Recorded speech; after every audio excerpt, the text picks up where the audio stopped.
A 10 p.m. curfew will be imposed tonight for teens in Milwaukee after a violent weekend of protests. Take a look at this.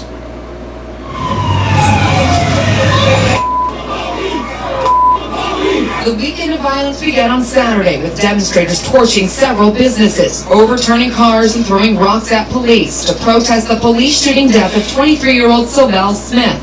Smith was shot fleeing a traffic stop when police say he turned toward the officer with a gun in his hand.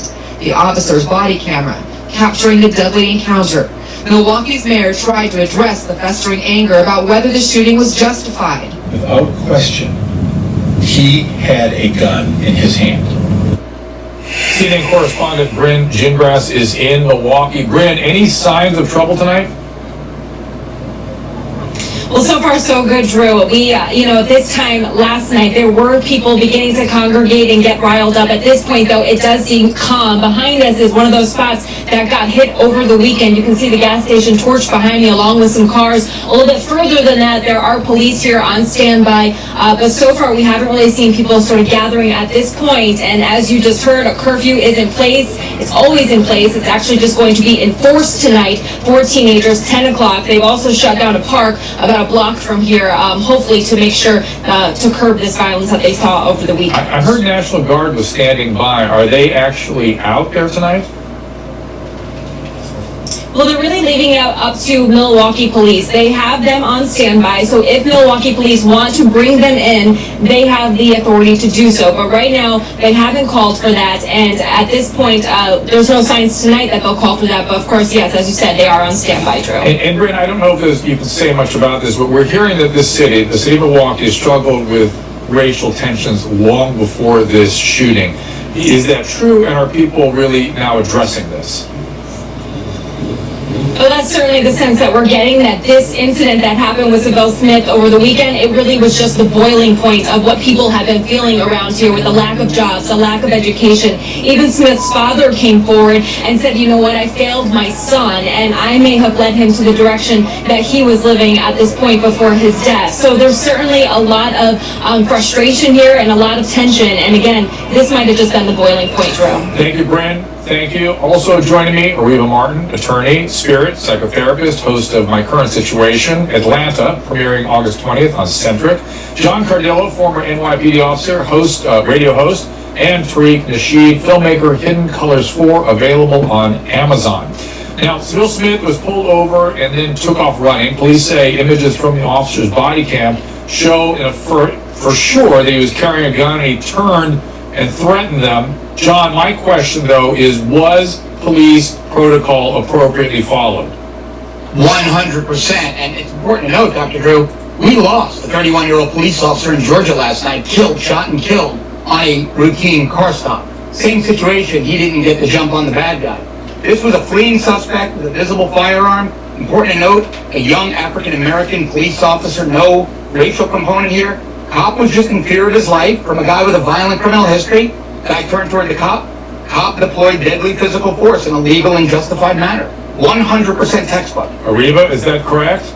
Well, I don't think we know that at this point, Dr. Drew. What we are hearing is that there was a weapon that Mr. Smith had on him. We're waiting to see the body cam or dash cam or some kind of video. The mayor himself says he wants to treat this case with the utmost of transparency, and he wants the public to have this information. And I think that's all the public is asking for, is be transparent with all of these shootings. That's the question that really causes, I think, some of the disruption that we see in cities, is the sense that police are not transparent with the information that's made available. And this is a city that has been in turmoil over police shootings way before the shooting that occurred that we're talking about. Tariq, is transparency enough?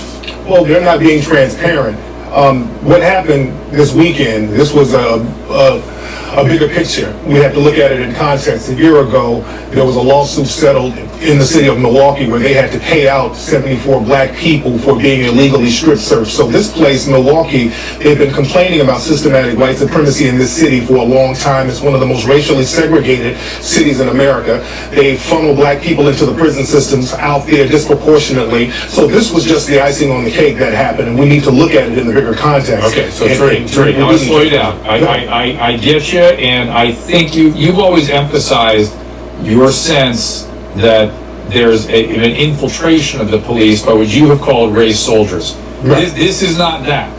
You're saying this is... Yes, it is, Dr. Drew. It is, Dr. Drew, because people keep trying to emphasize that the officer who allegedly shot Mr. Smith was black, but just because you have a black overseer on a plantation, that doesn't negate the fact that the plantation is run by white supremacists. This is why they have sheriffs and police chiefs out here who will regurgitate a lot of white supremacist talking points and antagonize the black society who they disenfranchise and deprive of resources and create these kind of conditions to cause a rebellion like this. And can I just weigh in on that too, Dr. Drew? I want to echo what Tariq said. And it's kind of appalling to me that the emphasis keeps being on the fact that this police officer was African American. The issue that African Americans are fighting in terms of criminal justice reform doesn't have a color to it. It's about constitutional policing. Whether you're black, brown, green, or blue, African Americans deserve to be treated with respect, and they deserve to have constitutional policing in their communities. I agree. Can I add something there? Go ahead, John, please. Then I'm going to Spirit. Go ahead. Okay, there was nothing unconstitutional. This is where the Black Lives Matter crew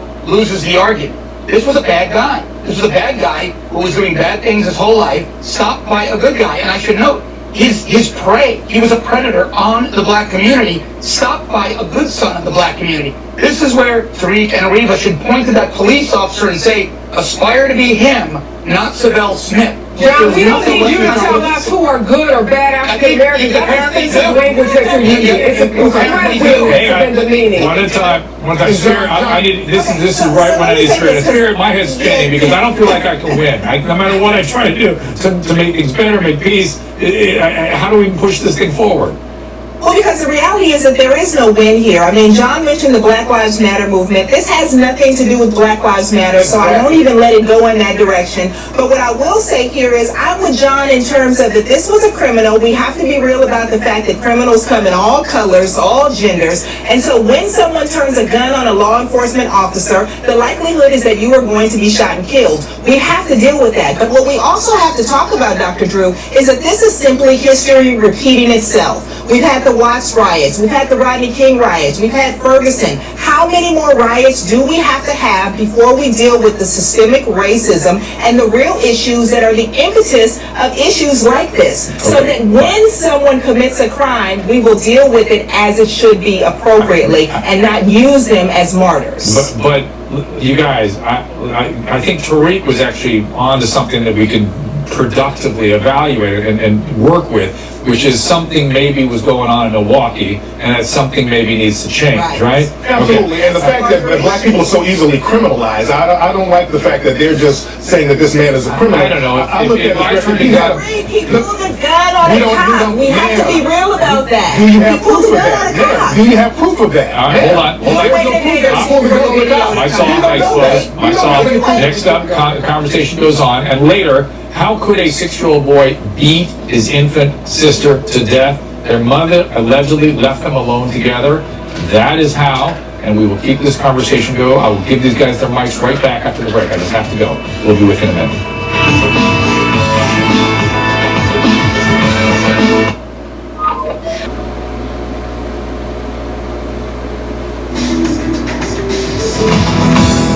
Stop trying to fix the police, fix the gun. I talked about those urban pathologies that have to be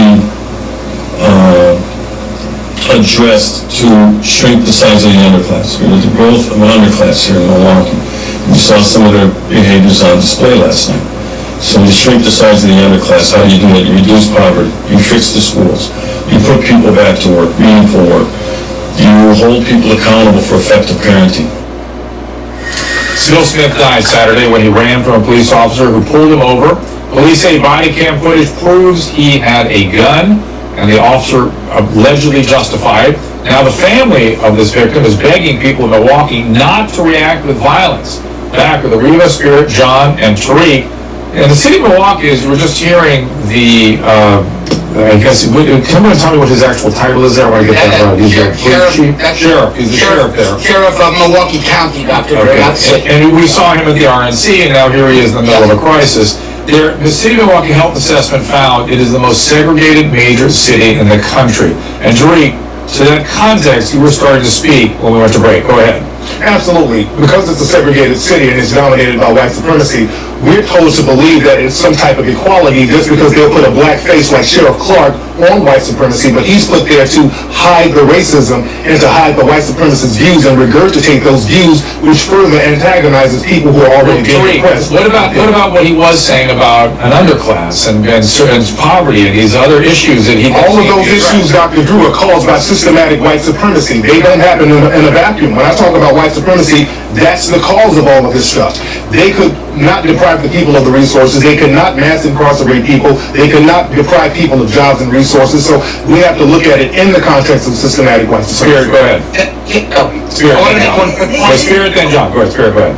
The other part of this is, too, what we have to know about this sheriff is that, you can't have it both ways, Dr. Drew. He can't be on here today being very soft, being very egalitarian, asking for peace and all of these things, when how many weeks have we seen him on television talking about Black Lives Matter? They are thugs, they are hoodlums, and so he's very antagonizing any other time, but now that the city is burning, he's calling for some sense of let's all come together. You cannot have it both ways. He needs to be consistent all the time. Well, John, my understanding is there were actually agitators out in the streets there, and I think those are the kinds of people that the sheriff really has an issue with.